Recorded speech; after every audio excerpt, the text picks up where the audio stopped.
espèce effectivement hautement saluée par les populations du département de Ziguinchor, qui s'aligne aux missions de la Fédération d'Imbaya qui vise à renforcer les communautés par rapport à la résilience face à cette pandémie. Depuis l'arrivée de cette pandémie, donc, nous avons participé à l'élaboration du plan de réponse à l'échelle départementale qui est piloté par le département, par le préfet de Ziguinchor, et y compris aussi au niveau de la gouvernance, donc, et aussi avec les districts sanitaires et l'action sociale, pour un peu participer à l'élan de solidarité nationale pour appuyer ces familles-là qui ont été identifiées comme des familles vulnérables, donc qui n'ont pas la possibilité de pouvoir résister au choc.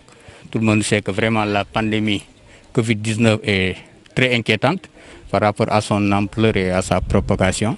Et sur ça, nous avons identifié des activités phares qui ont été financées par Child Fund Sénégal. D'abord des activités de sensibilisation, des activités à soutien individuel comme la remise de vivres, la remise aussi de kits d'hygiène, qui est un peu appuyée aussi par les masques.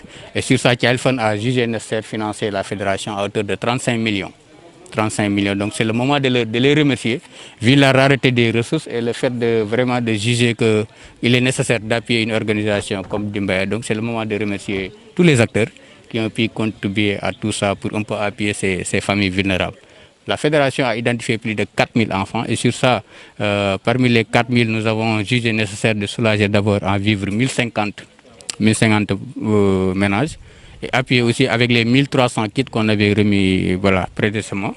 Et sur ça aussi, nous comptons remettre plus de 1500 masques à ces enfants-là. Et puis on ne va pas arrêter à ça, parce qu'on avait jugé même nécessaire d'appuyer les écoles. Et sur ça, M. le Président a jugé nécessaire, avec le conseil aussi des experts en éducation, de repousser l'ouverture des salles de classe.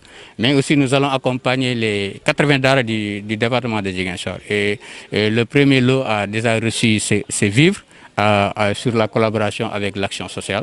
Et à partir de samedi prochain aussi, 40 autres daara vont recevoir les vivres. Et au-delà des vivres, il y a aussi des kits dédiés aux daara parce que nous voulons vraiment participer au projet de lutte contre la mendicité. Donc nous voulons vraiment avoir une idée globale sur 0 enfants dans la rue. Et sur ça, ça demande vraiment une synergie d'action. Et sur ça, nous avons, après l'appui du préfet, créé ce cadre d'échange et de partage avec les Serigne Daara, parce que nous voulons, au-delà de l'aspect Covid, de mieux travailler davantage avec ces acteurs-là, parce que la protection de l'enfant doit se faire au niveau macro. Donc on ne doit pas ignorer ces enfants-là qui envahissent les rues de Ziguinchor à partir de 6 h du matin, vraiment, pour chercher de quoi vraiment se faire nourrir. Et sur ça, vraiment, nous avons entamé ces réflexions. Et avec maintenant l'autre projet, le PNJ, qui avait appuyé la fédération sur la purification à travers la potabilisation de l'eau potable pour les quartiers de Néma 2 et de Kenya. Ce projet-là a été réorienté un peu pour appuyer aussi ces ménages-là. Et puis au total, 500 familles de ces 2 quartiers-là vont recevoir des kits d'hygiène. Et 35 quartiers aussi vont recevoir chacun un kit. Et sur ça, vraiment, nous remercions la presse, parce que vous êtes là depuis le début. Et puis vous êtes là, donc vous ignorez les risques. Vous êtes là tout le temps avec nous pour faire ces sensibilisations. Donc demandez aux autorités de vous appuyer davantage.